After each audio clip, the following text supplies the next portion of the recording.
ಆದರೆ ಸುಪ್ರೀಂ ಕೋರ್ಟಲ್ಲಿ ಕೇಸ್ ಇತ್ತು. ಈ ಕೇಸಿಗೆ ಬೇಕಾದಂಥ ಮಾಹಿತಿಯನ್ನು ಇಂದಿನ ಯಾವುದೇ ಸರ್ಕಾರಗಳು ಕೊಟ್ಟಿರಲಿಲ್ಲ. ರಾಮ ಮಂದಿರದ ವಿರುದ್ಧ ವಾದವನ್ನು ಹಲವಾರು ರಾಜಕೀಯ ಪಕ್ಷಗಳು ರಾಜಕಾರಣಕ್ಕಾಗಿ ಮಾಡಿದರು, ಓಲೈಕೆ ರಾಜಕಾರಣಕ್ಕಾಗಿ ಮಾಡಿದರು. ಆದರೆ ಪ್ರಧಾನಿಯ ಸಂಕಲ್ಪ ಆಗಿತ್ತು, ಇದಕ್ಕೆ ಬೇಕಾದಂಥ ಸತ್ಯಾಸತ್ಯತೆಯನ್ನು ಸುಪ್ರೀಂ ಕೋರ್ಟ್ಗೆ ನಾವು ಸಲ್ಲಿಸಬೇಕು, ಸುಪ್ರೀಂ ಕೋರ್ಟಲ್ಲಿ ನಮಗೆ ನ್ಯಾಯ ಸಿಗಬೇಕು, ಇದು ಅವರ ಸಂಕಲ್ಪ ಆಗಿತ್ತು. ಆ ಸಂಕಲ್ಪ ಈಡೇರಿತು. ಸುಪ್ರೀಂ ಕೋರ್ಟ್ಗೆ ಬೇಕಾದಂಥ ಮಾಹಿತಿಯನ್ನು ನಮ್ಮ ಸರ್ಕಾರ ಕೊಡ್ತು. ಸುಪ್ರೀಂ ಕೋರ್ಟಲ್ಲಿ ಕೂಡ ರಾಮನಿಗೆ ಜಯ ಆಯಿತು.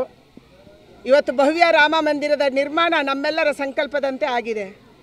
ನಾವೆಲ್ಲರೂ ಕೂಡ ಗಂಗಾಜಲ ಹೊತ್ತಿದ್ವಿ, ಹಂಚಿದ್ವಿ.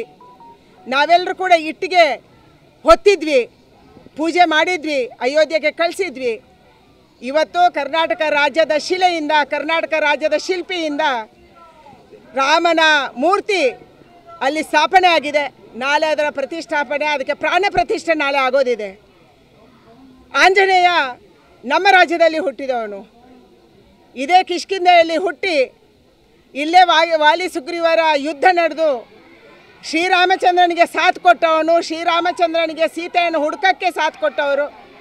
ಶ್ರೀರಾಮಚಂದ್ರನಿಗೆ ಎಲ್ಲ ಕಷ್ಟಗಳ ಸಂದರ್ಭದಲ್ಲಿ ಅವರಿಗೆ ಬೆನ್ನೆಲುಬಾಗಿ ನಿಂತವರು ಆಂಜನೇಯ, ಹನುಮಾನ್ ಗಡಿ ಅಂತ ಅಯೋಧ್ಯೆಯಲ್ಲಿದೆ. ಆದರೆ ನಮ್ಮ ಕಿಷ್ಕಿಂಧೆ ಇವತ್ತು ರಾಮ ಇಲ್ಲಿ ಬಂದಂಥ ಜಾಗ, ಓಡಾಡಿದಂಥ ಜಾಗ, ಯುದ್ಧ ಮಾಡಿದಂಥ ಜಾಗ, ಆಂಜನೇಯ ಓಡಾಡಿದಂಥ ಜಾಗ, ಹುಟ್ಟಿದ ಜಾಗ, ಅವನ ತಾಯಿ ತಂದೆ ಇದ್ದಂಥ ಜಾಗ.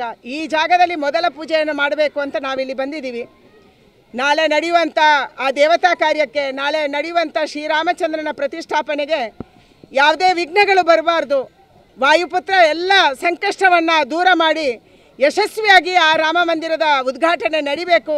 ಈ ಸಂಕಲ್ಪದೊಂದಿಗೆ ಇವತ್ತು ಅಂಜನೇಯ ಬೆಟ್ಟದಲ್ಲಿ, ಅಂಜನಾದ್ರಿ ಬೆಟ್ಟದಲ್ಲಿ ಆಂಜನೇಯನಿಗೆ ನಾವು ಹೋಮವನ್ನು, ಆಂಜನೇಯನಿಗೆ ನಾವು ಪೂಜೆಯನ್ನು ಮಾಡೋರಿದ್ದೀವಿ.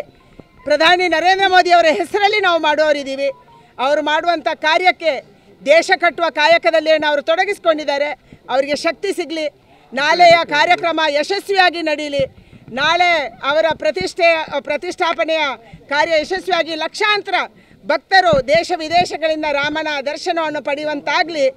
ಎಲ್ಲ ವಿಘ್ನಗಳನ್ನು ದೂರಗೊಳಿಸು, ದೇಶದಲ್ಲಿ ಶಾಂತಿಯನ್ನು ನೆಲೆಸುವಂತೆ ಮಾಡು. ಯಾವುದೇ ತೊಂದರೆಗಳು ದೇಶದಲ್ಲಿ ನಡೆಯದಂತೆ ಇವತ್ತು ನಾಳೆ ನಾಡಿದ್ರಲ್ಲಿ ಕಾಪಾಡು ಅನ್ನುವಂಥ ಪ್ರಾರ್ಥನೆಯೊಂದಿಗೆ ನಾವು ಅಂಜನಾದ್ರಿ ಬೆಟ್ಟವನ್ನು ಹತ್ತಾ ಇದ್ದೀವಿ. ಮತ್ತು ಅಂಜನಾದ್ರಿ ಬೆಟ್ಟದಲ್ಲಿ ಆಂಜನೇಯನಿಗೆ ಮೊದಲ ಪೂಜೆಯನ್ನು ನಾವು ಸಲ್ಲಿಸ್ತಾ ಇದ್ದೀವಿ.